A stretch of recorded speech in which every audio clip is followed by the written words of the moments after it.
하나님께서는 성경 본문을 통해 무엇을 말씀하시는 것일까? 성경 본문의 핵심으로 바로 들어갑니다. 타브의 바이블 코어. 저는 진행자 타브입니다. 구약 성경에는 계명을 순종하는 자에게는 1000대까지 은혜를 베풀겠지만 불순종하면 3, 4대까지 보응하시겠다는 하나님의 말씀이 있습니다.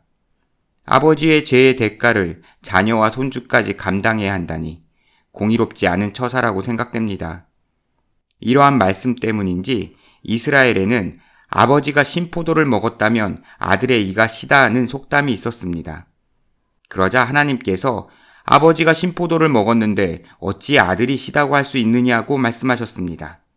이는 아버지 죄의 대가를 아들이 책임지지 않는다는 말씀입니다.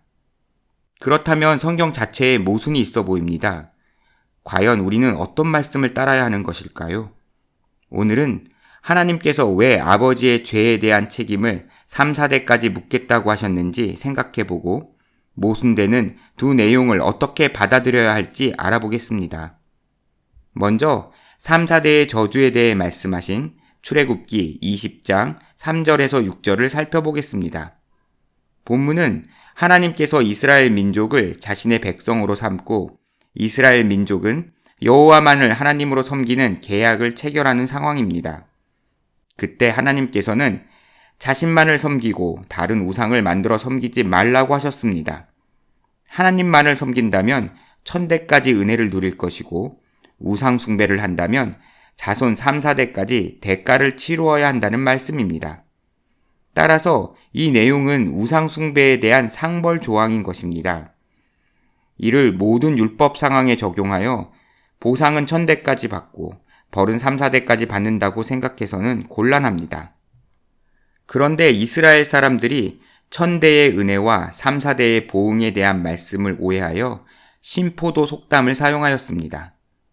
그러한 내용인 예레미야 31장 29절에서 30절을 읽어보겠습니다. 그때 그들이 말하기를 다시는 아버지가 신포도를 먹었으므로 아들의 이가 시다 하지 아니하겠고 신포도를 먹는 자마다 그의 이가 신 것 같이 누구나 자기의 죄악으로 말미암아 죽으리라. 아버지가 신포도를 먹었는데 아들이 시다고 할 수 없다는 말씀은 무슨 의미일까요? 이 말씀의 의미는 분명합니다. 아버지가 신포도를 먹었다면 아버지가 신맛을 느낄 것이고 아들이 신포도를 먹었다면 아들이 신맛을 느낄 것입니다. 이처럼 아버지가 죄를 지었다면 그 책임은 아버지가 감당해야 하고 아들이 죄를 지었다면 그 책임은 아들이 감당해야 합니다. 즉, 각자의 죄를 연대 책임질 수 없다는 의미입니다. 그렇다면 오늘 우리가 살펴보는 1000대의 은혜와 3, 4대의 보응이라는 원리와 충돌합니다. 그런데 이 구절을 가만히 살펴보면 그때에 그들이 말하기를 이라고 시작합니다. 여기에서 그때는 언제를 가리키고 그들은 누구일까요? 이는 그 앞 문맥인 예레미야 31장 23절을 보면 알 수 있습니다. 제가 읽어보겠습니다. 만군의 여호와 이스라엘의 하나님께서 이와 같이 말씀하시니라. 내가 그 사로잡힌 자를 돌아오게 할 때에.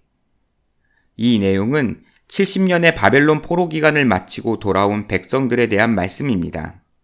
따라서 예레미야 31장 29절에 그때는 바벨론 귀환 이후를 가리키고 그들은 포로에서 돌아온 이스라엘 백성들을 가리킵니다. 그들이 바벨론에서 돌아온 후 다시는 아버지의 죄악을 아들이 감당하는 일이 없을 거라고 말한다는 것입니다. 이는 계명이라기보다 이후에 있을 일에 대한 예언입니다. 다시 출애굽기 20장으로 돌아와 하나님께서 이스라엘 민족과 계약을 맺으시는 장면을 보면 자신만을 섬기면 1000대까지 은혜를 베푸시겠다고 하셨습니다. 여기에서 1000대는 단순히 수적인 1000세대를 의미하는 것이 아닙니다. 아주 많은 시간을 의미하는 표현입니다. 따라서 하나님께서 영원히 이스라엘과 함께 하시겠다는 말씀입니다. 그러나 이러한 말씀에도 불구하고 이스라엘 백성들은 우상 숭배로 결국 멸망합니다. 성전이 파괴되고 백성들은 바벨론의 포로로 잡혀갑니다. 그러나 우상 숭배에 대한 보응으로 완전히 멸망하진 않았습니다. 이스라엘은 70년 동안 포로로 있다가 하나님의 은혜로 회복됩니다. 모세와 함께하던 당시 사람들은 몰랐지만 이 일은 이스라엘의 역사로 이루어졌습니다.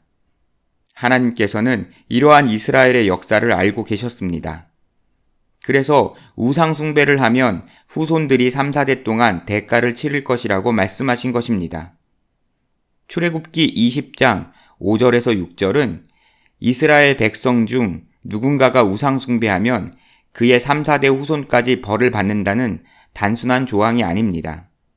바벨론 포로기에 대한 예언입니다. 70년의 바벨론 포로기를 3, 4대라는 기간으로 말씀하셨던 것입니다. 우리 가운데 출애굽기 20장 5절에서 6절을 보고 가계에 흐르는 저주를 이야기하는 경우가 있습니다. 그러나 이는 이스라엘 백성들처럼 본문을 오해한 것입니다. 과거 이스라엘 백성들이 신포도 속담을 사용하며 본문을 오해하였지만 바벨론 포로 이후 새 언약의 백성이 되어 진리를 깨닫습니다. 그래서 그 속담을 더 이상 사용하지 않았습니다. 이처럼 본문의 진리를 깨닫는 지혜가 많은 이들에게 있기를 바랍니다. 지금까지 타브의 바이블 코어였습니다. 시청해 주셔서 감사합니다.